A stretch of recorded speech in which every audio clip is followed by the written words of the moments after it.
যে আমি তোমাকে 5 বিঘা জমি লিখে দিয়েছি, এক নারায়ণকে বলেছিলাম যে মৌলানা সাহেব আমার ভাতিজা স্বপ্ন দেখেছে যে আমি যে পাথর চাপড়িতে একটা খাসির মানত মানছি, আমার ভাতিজা স্বপ্ন দেখেছে, এটা কি করতে হবে? তাহলে তোমার ভাতিজা যখন স্বপ্ন দেখেছে একটা খাসির মানত মানছো তুমি পাথর চাপড়িতে, তো স্বপ্নের উপরে আমল করতে হয় না? ও দেখাচ্ছে ও বাদ দাও, দিতে হবে না। না দেখাচ্ছে যখন তখন না দিলে কেমন লাগছে, না দিলে কেমন লাগছে, না দিলে কেমন লাগছে, না দিলে কি হয়, না দিলে কেমন হবে, লোকে কি বলবে?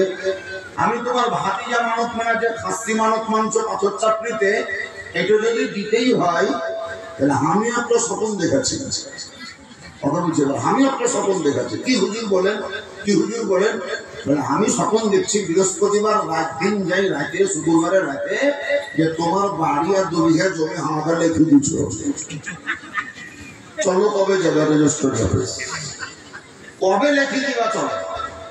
যদি ওই একই হয়, ওই একই হয়, জায়গা যদি না হয়তো ওই একই করি হয়, যদি ওইটাও দিতে হয় তো এটাও দাও, ওইটাও স্বপ্ন এটাও স্বপ্ন।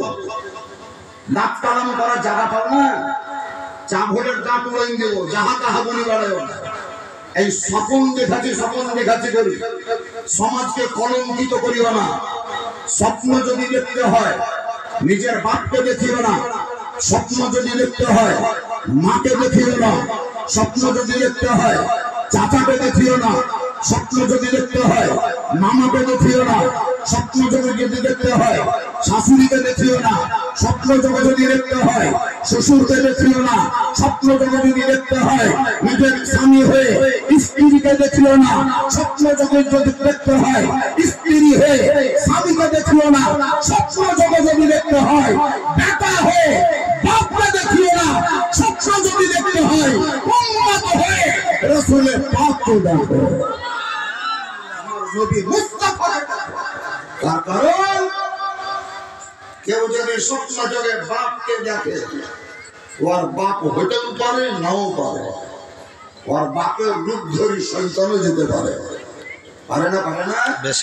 বাপের রূপ ধরি সন্তান যেতে পারে। কোন স্ত্রী যদি